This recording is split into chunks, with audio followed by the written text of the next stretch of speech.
Good evening, guys.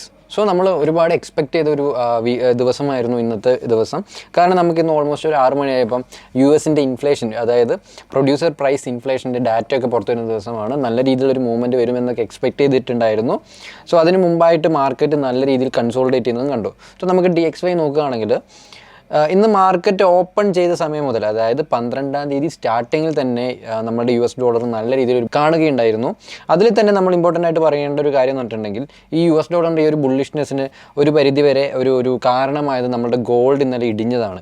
So ഗോൾഡിൻ്റെ ഒരു strong movement ആണ് നമുക്ക് നമ്മുടെ DXYയിൽ ഇത്രയും സ്ട്രോങ് ആയിട്ടുള്ള ഒരു ബുള്ളിഷ്നെസ് വരുത്താൻ കാരണമായത്. അതിനുശേഷം മാർക്കറ്റ് പതുക്കെ ഒരു കറക്ഷനിലേക്ക് പോവുകയും അതിനുശേഷം ഒരു ഉച്ചയൊക്കെ ആകുമ്പോഴത്തേക്കും നല്ല രീതിയിലുള്ളൊരു കൺസോൾട്ടേഷനിലേക്കാണ് മാർക്കറ്റ് വീണത്. സോ ഈ ഒരു കൺസോൾട്ടേഷൻ ആയതുകൊണ്ട് തന്നെ ഇതിൽ ലോങ് എൻട്രീസ് എടുത്ത ആളുകൾക്ക് എല്ലാവർക്കും നല്ല രീതിയിലൊരു ലോസ് മേ ബി വന്നിട്ടുണ്ടാവണം, അല്ലെങ്കിൽ കാര്യമായിട്ടുള്ളൊരു പ്രോഫിറ്റിൽ അവർക്ക് എക്സിറ്റ് ആവാൻ പറ്റിയിട്ടുണ്ടാവില്ല. കാരണം ഒരു കൺസോൾട്ടേഷനിൽ നമുക്ക് എൻട്രി എടുത്തിട്ട് കാര്യമില്ല. സോ അതിനുശേഷം നമുക്ക് ഓൾമോസ്റ്റ് 6 മണിയൊക്കെ ആയപ്പോഴത്തേക്കും നമ്മുടെ ന്യൂസ് വന്ന സമയത്ത് മാർക്കറ്റ് ഒരു ബുള്ളിഷ് മൂവ്മെൻറ്റ് തരും എന്ന് നല്ല രീതിയിൽ എക്സ്പെക്ട് ചെയ്യുന്ന രീതിയിൽ ഒരു സ്ട്രോങ് ക്യാൻഡിലൊക്കെ ഉണ്ടായിട്ടുണ്ടായിരുന്നു. പക്ഷേ അത് ജസ്റ്റ് ഒരു വോളറ്റൈൽ മൂവ്മെൻറ്റ് മാത്രമായിട്ട് അവശേഷിക്കുകയാണ് ഉണ്ടായത്. സോ ഇതിൻ്റെ ഭാഗമായിട്ട് നമ്മളുടെ USD നമ്മൾ നോക്കുകയാണെങ്കിൽ USDയിൽ ഇന്ന് കൃത്യമായിട്ട് നമുക്ക് കാണാൻ പറ്റും സ്ട്രോങ് ആയിട്ടുള്ള കൺസോൾട്ടേഷനാണ്. ഈ ഒരു കൺസോൾട്ടേഷൻ ഇവിടെ നിന്ന് മാറാതെ നമുക്കൊന്നും ചെയ്യാൻ പറ്റില്ല. ഓക്കെ, ഒരു ജസ്റ്റ് സ്കാൽപ്പിംഗ് എൻട്രീസ് അല്ലാതെ നമുക്കൊരു മേജറായിട്ടൊരു 1:10 റിസ്ക് റിവാർഡ് റേഷ്യോ ഉള്ള ഒരു ട്രേഡൊക്കെ എടുക്കുക എന്നൊക്കെ പറഞ്ഞിട്ടുണ്ടെങ്കിൽ ഇമ്പോസിബിൾ ആയിട്ട് നിൽക്കുന്ന ഒരു ടൈമാണ്. വളരെ റെയറായിട്ട് മാത്രമേ നമുക്ക് ട്രേഡുകൾ കിട്ടുള്ളൂ. സോ ഈ ഒരു കൺസോൾട്ടേഷൻ ബ്രേക്ക് ചെയ്യാതെ ഒന്നും ചെയ്യാൻ പറ്റില്ല. റീസെൻ്റായിട്ട് നോക്കുകയാണെങ്കിൽ ഇടയ്ക്കിടയ്ക്ക് നല്ല ഹ്യൂജ് മൂവ്മെൻറ്റ് തന്നിട്ടുണ്ടെങ്കിൽ പോലും അധിക സമയങ്ങളിലും മാർക്കറ്റ് കൺസോളിഡേറ്റ് ചെയ്ത് നിൽക്കുകയാണ് ഉണ്ടായത്. അതുപോലെ തന്നെ നമ്മുടെ GBP നോക്കുകയാണെങ്കിൽ GBP 1 അവർ ടൈം ഫ്രെയിമിൽ നമുക്കൊന്ന് ജസ്റ്റ് ചെക്ക് ചെയ്ത് നോക്കാം. 1 അവർ ടൈം ഫ്രെയിമിൽ 5-ാം തീയതി തുടങ്ങി 12-ാം തീയതി അവസാനിച്ച ഒരു കൺസോൾട്ടേഷൻ ഉണ്ടായിരുന്നു. സോ ആ കൺസോൾട്ടേഷൻ ബ്രേക്ക് ചെയ്ത് മാർക്കറ്റ് ഒരു ഹ്യൂജ് മൂവ്മെൻറ്റ് 1 അവറിൽ ഇന്നലെ തന്നിട്ടുണ്ടായിരുന്നു ഈ രീതിയിൽ. ഓക്കെ, ഈ ഒരു കൺസോൾട്ടേഷൻ ബ്രേക്ക് ചെയ്തു. പക്ഷേ കൺസോൾട്ടേഷൻ ബ്രേക്ക് ചെയ്തിട്ട് വീണ്ടും മാർക്കറ്റ് ഫാളോ ചെയ്യുകയാണ് ഉണ്ടായത്. ദെൻ മാർക്കറ്റ് ഇവിടെ നിന്ന് പതുക്കെ ഒരു ചെറിയ രീതിയിൽ ഒരു റീട്രേസ്മെൻറ്റ് നടത്തുന്നുണ്ട്. നമുക്കൊന്നൊരു 50 മിനിറ്റ് ടൈം ഫ്രെയിമിൽ നോക്കിക്കഴിഞ്ഞാൽ ഇവിടെ സ്ട്രോങ് ആയിട്ടുള്ളൊരു പാറ്റേൺ ഫോം ചെയ്യുന്നത് നമുക്ക് കാണാൻ പറ്റും. ഓക്കെ, നല്ല സ്ട്രോങ് ഒരു പാറ്റേൺ ആണ്. സോ ഈ ഒരു പാറ്റേൺ ബ്രേക്ക് ഔട്ട് നമുക്ക് നല്ല രീതിയിൽ കോൺസെൻട്രേറ്റ് ചെയ്ത് കഴിഞ്ഞാൽ മേ ബി ഒരു എൻട്രി ഒക്കെ നമുക്ക് പോസിബിൾ ആണ്. ഇവിടെ നിന്ന് എൻട്രി എടുത്തു കഴിഞ്ഞാൽ ഇവിടെ ഒരു ബ്രേക്ക് ഔട്ട് കിട്ടുകയാണെങ്കിൽ നമുക്ക് ഓൾമോസ്റ്റ് ഈ ലെവൽ വരെ നമുക്ക് ഒരു എക്സിറ്റ് പ്ലാൻ ചെയ്യാം. സോ പക്ഷേ ഇതിൽ ആകെ ഉണ്ടാകുന്നൊരു പ്രശ്നം എന്ന് പറഞ്ഞിട്ടുണ്ടെങ്കിൽ നമുക്കൊരു പ്രോപ്പറായിട്ടുള്ള റിസ്ക് മാനേജ്മെൻറ്റ് മേ ബി ഉണ്ടായേക്കില്ല. സോ അത് മാത്രമാണ് ഈ ഒരു സെറ്റപ്പിലുള്ളൊരു പ്രശ്നം.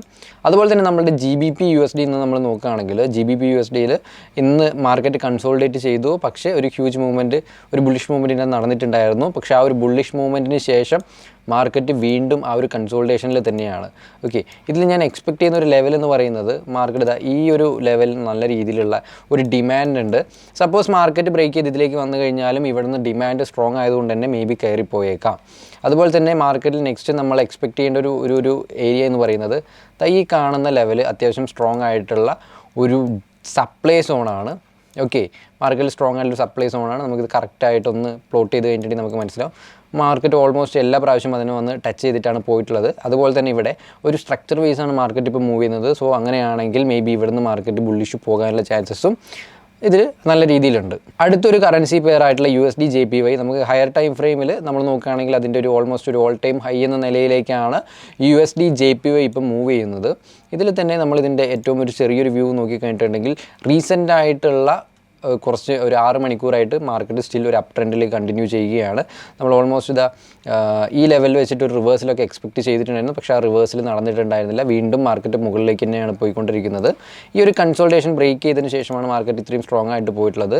ദെൻ ഈ 1 അവർ ടൈം ഫ്രെയിമിൽ തന്നെ ഇവിടെ സ്ട്രോങ് റിജക്ഷൻസ് കാണിക്കുന്നുണ്ട്. സോ നമുക്ക് ലോവർ ടൈം ഫ്രെയിമിൽ നമുക്കൊരു മേ ബി ഇവിടെ നിന്ന് ഒരു റിവേഴ്സൽ എൻട്രീസ് നമുക്ക് മേ ബി ഉണ്ടായേക്കാം. യെസ്, ഇവിടെ കറക്റ്റ് നോക്കിക്കഴിഞ്ഞാൽ ഒരു സ്ട്രോങ് മൂവ്മെൻ്റ് അല്ല, ഒരു കൺസോൾഡേറ്റ് ചെയ്തുള്ള ഒരു കറക്ഷൻ മൂവ്മെൻറ്റ് ഇതിനകത്ത് നടക്കുന്നുണ്ട്. സോ മാർക്കറ്റ് താഴോട്ടേക്ക് വരാനുള്ള സാധ്യത വളരെ കൂടുതലാണ്. സോ അങ്ങനെ വരികയാണെങ്കിൽ പോലും നമുക്കിത് ഓൾമോസ്റ്റ് ഈ ലെവലൊക്കെ എക്സ്പെക്റ്റ് ചെയ്യാം. ഈ കാണുന്ന ലെവലൊക്കെ നമുക്ക് അതുപോലെ തന്നെ നമ്മൾ AUD USD നോക്കുകയാണെങ്കിൽ ഇതിൻ്റെ 4 അവർ വ്യൂ എന്ന് പറയുന്നത് ഇങ്ങനെയാണ്. അതായത് മാർക്കറ്റ് സ്ട്രോങ് ഫാളിന് ശേഷം നല്ല രീതിയിൽ കൺസോളിഡേറ്റ് ചെയ്യുന്നതാണ് നമുക്ക് കാണാൻ പറ്റുന്നത്. ഇത് 1 അവർ ടൈം ഫ്രെയിമിലേക്ക് നമ്മൾ നോക്കിക്കഴിഞ്ഞാൽ 1 അവർ ടൈം ഫ്രെയിമിൽ ഇതിൻ്റെ ഒരു പാറ്റേണൊക്കെ ഇവിടെ ബ്രേക്ക് ഔട്ട് ചെയ്തിട്ട് അതിൻ്റെ ഒരു റീട്രേസ്മെൻറ്റ് നടക്കുന്നത് നമുക്ക് ക്ലിയർ ആയിട്ട് ഇവിടെ കാണാൻ പറ്റും. സോ ഈ ഒരു പാറ്റേൺ ബ്രേക്ക് ഔട്ടിന് ശേഷം റീടെസ്റ്റ് ചെയ്ത് മാർക്കറ്റ് വീണ്ടും താഴേക്ക് പോകുമെന്നാണ് ഞാൻ എക്സ്പെക്ട് ചെയ്യുന്നത്. എന്തായാലും നമുക്ക് 50 മിനിറ്റ് ടൈം ഫ്രെയിമിലെ വ്യൂ കൂടി നോക്കിക്കഴിഞ്ഞാൽ യെസ് 50-minute ടൈം ഫ്രെയിമിൽ നമ്മളുടെ ആ ഒരു എക്സ്പെക്റ്റേഷൻ നേരെ ഓപ്പോസിറ്റ് ആക്കുന്നതാണ് നമുക്ക് കാണാൻ പറ്റുന്നത്. കാരണം വീണ്ടും കൺസോൾട്ടേഷനാണ് വന്നിരിക്കുന്നത്. സോ 1 മിനിറ്റും കൂടി നമുക്ക് നോക്കാം. Yes, strong consultation. പക്ഷേ 1 മിനിറ്റിൽ നമുക്ക് അത്രയും സ്ട്രോങ് ആയിട്ടുള്ളൊരു കൺസോൾട്ടേഷൻ നമുക്ക് ഫീൽ ചെയ്യുന്നില്ല. എന്തായാലും നമുക്ക് ഈ 50-minute ടൈം ഫ്രെയിമുള്ള ഇൻട്രാഡേ ലെവലിൽ മാത്രമേ, അല്ലെങ്കിൽ ഇൻട്രാഡേ ടൈം ഫ്രെയിമിൽ സ്ട്രോങ് മൂവ്മെൻറ്റ് നടക്കുമെന്നുണ്ടെങ്കിൽ മാത്രമേ നമുക്കിവിടെ ട്രേഡ് എടുക്കാൻ പറ്റുള്ളൂ. പക്ഷേ ഓൾറെഡി ഈ ഒരു പാറ്റേൺ ബ്രേക്കൗട്ടായി നിൽക്കുന്നത് കൊണ്ട് തന്നെ ഇത് താഴോട്ട് പോകാനുള്ള ചാൻസസും വളരെ കൂടുതലാണ്. ദെൻ നമ്മളുടെ USD CAD ഒരു 1 hour ടൈം ഫ്രെയിമിലൊക്കെ നോക്കിക്കഴിഞ്ഞിട്ടുണ്ടെങ്കിൽ കൺസോൾട്ടേഷനാണ്. ഇവിടെയും ഒരു പ്രൈസ് ആക്ഷൻ പാറ്റേൺ ഫോം ചെയ്യുന്നത് നമുക്ക് കാണാൻ പറ്റും. യെസ്, ഇങ്ങനൊരു പാറ്റേൺ ഫോം ചെയ്യുന്നത് നമുക്ക് കാണാൻ പറ്റും. പക്ഷേ ഈ ഒരു പാറ്റേണിൻ്റെ ഈ ഒരു ലെവൽ എന്ന് പറഞ്ഞിട്ടുണ്ടെങ്കിൽ ഹൈ ലിക്വിഡിറ്റി ഉള്ള ഒരു ലെവലും കൂടിയാണ്. ഒരു മൾട്ടിപ്പിൾ ടച്ചസ് വന്ന ലെവലും കൂടിയാണ്. ഹൈ ലിക്വിഡിറ്റി, ഹൈ പാർട്ടിസിപ്പൻസ് ഉള്ള ലെവലാണിത്. നല്ല സ്ട്രോങ് സെല്ലേഴ്സൊക്കെ ഉണ്ടാവും.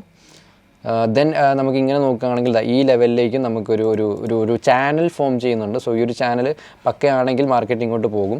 ഇതിൽ തന്നെ നമ്മൾ ശ്രദ്ധിക്കേണ്ട ഒരു കാര്യം, ഈ ഒരു ചാനൽ ഇങ്ങനെ പ്ലോട്ട് ചെയ്ത് കഴിഞ്ഞിട്ടുണ്ടെങ്കിൽ ഈ ചാനലിന് ഫേക്ക് ബ്രേക്കൗട്ട് തന്നെ മാർക്കറ്റ് മൂവ് ചെയ്തിരിക്കുകയാണ്. സോ മാർക്കറ്റ് എന്തായാലും ഈ താഴേക്ക് വന്നിട്ടുണ്ടെങ്കിൽ ഈ ഒരു ലെവൽ വരെയൊക്കെ വരാനായിരിക്കും, അല്ലെങ്കിൽ ഈ ഒരു ട്രെൻഡ് ലൈനിനെ റെസ്പെക്റ്റ് ചെയ്യുന്ന രീതിയിലായിരിക്കും മാർക്കറ്റ് വരാൻ സാധ്യത ഉണ്ടാവുക.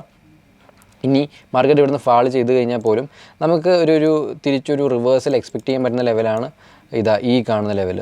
ഓക്കെ, ഇതിനെ നമ്മൾ ലോവർ ടൈം ഫ്രെയിമിൽ റിഫൈൻ ചെയ്തെടുത്തിട്ട് ഏറ്റവും ബെറ്റർ ഒരു ലെവൽസിൽ വെച്ച് നമ്മൾ ട്രേഡ് എടുക്കാൻ ശ്രമിക്കുക. ദെൻ നമ്മളുടെ USD CHF നമ്മളിപ്പോൾ നോക്കുകയാണെങ്കിൽ USD CHF ഒരു മേജർ റിവേഴ്സൽ ഇവിടെ തന്നിട്ടുണ്ട് 1 hour ടൈം ഫ്രെയിമിൽ. ദെൻ കൺസോളിഡേറ്റ് ചെയ്യുകയാണ്. ഈ ലെവലിൽ മാർക്കറ്റ് സ്ട്രോങ് ആയിട്ടുള്ളൊരു കൺസോൾട്ടേഷനാണ് തന്നുകൊണ്ടിരിക്കുന്നത്. സോ നമുക്ക് USD CHF നോക്കുകയാണെങ്കിൽ USD CHFൽ ഈ കാണുന്ന ലെവലിൽ നല്ല രീതിയിൽ കൺസോളിഡേറ്റ് ചെയ്യുന്നുണ്ട്. ചെറിയ രീതിയിൽ അപ് ട്രെൻഡ് ഉണ്ടെങ്കിൽ പോലും ഇത് ഒരു നല്ല കൺസോൾട്ടേഷനാണ്. നമുക്ക് ഒരിക്കലും ഒരു ഹൈ പ്രോബബിലിറ്റി ഉള്ള ഒരു എൻട്രി എടുക്കാൻ നമുക്ക് അത് ശരിയാവത്തില്ല.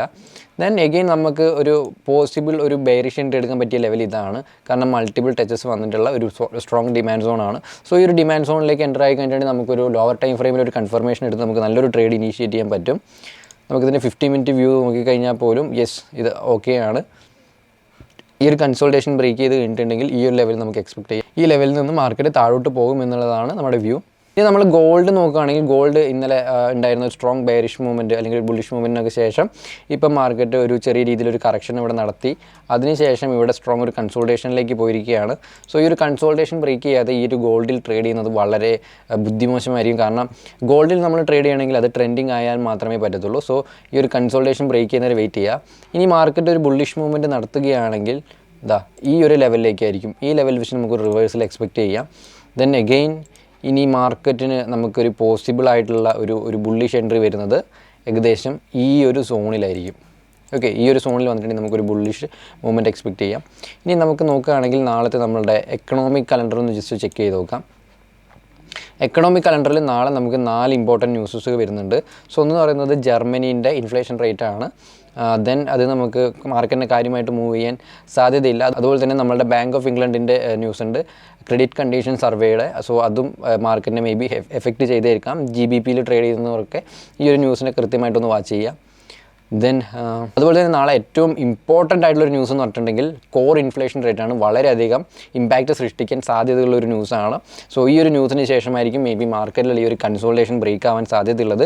സോ നാളെ 6 മണിക്ക് ഈ പറയുന്ന ന്യൂസ് നിങ്ങൾ കൃത്യമായിട്ട് അറിഞ്ഞിരിക്കണം. അതായത് ഒരു 6:59 വരെ നിങ്ങൾ മാർക്കറ്റ് വാച്ച് ചെയ്തിട്ട് 6 മണിക്ക് കറക്റ്റ് ന്യൂസ് വരുന്ന സമയത്ത് തീർച്ചയായിട്ടും മാർക്കറ്റിൽ ഒരു ഹ്യൂജ് മൂവ്മെൻറ്റ് വരാനുള്ള സാധ്യതയുണ്ട്. സോ അങ്ങനെ വരികയാണെങ്കിൽ നിങ്ങൾക്ക് ഹെഡ്ജിങ് ഒക്കെ ചെയ്തിട്ട് അത്യാവശ്യം നല്ല രീതിയിലുള്ളൊരു പ്രോഫിറ്റ് ഉണ്ടാക്കാം. പക്ഷേ പ്രോപ്പർ റിസ്ക് മെയിൻറ്റെയിൻ ചെയ്ത് വേണം നിങ്ങൾ ട്രേഡ് എടുക്കാൻ. യെസ്, അതുമാത്രമാണ് നമുക്ക് നാളെ അത്രയും സ്ട്രോങ് ആയിട്ടുള്ളൊരു ന്യൂസ് കാര്യങ്ങളൊക്കെ ഉള്ളത്. സോ എല്ലാവരും ഓർമ്മിച്ച് വെക്കുക, നാളെ 6 മണിക്കുള്ള ഈ ഒരു ന്യൂസ് വളരെ ഇമ്പോർട്ടൻ്റ് ആണ്. സോ ഇതൊക്കെയാണ് നമ്മുടെ ഇന്നത്തെ ഫോറക്സിൻ്റെ ന്യൂസസും അപ്ഡേറ്റ്സും.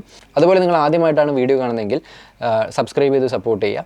അതുപോലെ നിങ്ങൾക്ക് മില്യൺ ഡോട്ട്സിൻ്റെ ടെലഗ്രാം ചാനലിൽ ജോയിൻ ചെയ്യണമെന്ന് ആഗ്രഹമുണ്ടെങ്കിൽ നമ്മൾ ലിങ്ക് താഴെ കൊടുത്തിട്ടുണ്ട്. സോ ആ ലിങ്കിൽ ക്ലിക്ക് ചെയ്തിട്ട് നിങ്ങൾ ജോയിൻ ചെയ്യുക. സോ നമുക്ക് എന്തായാലും നാളെ കാണാം. ബൈ.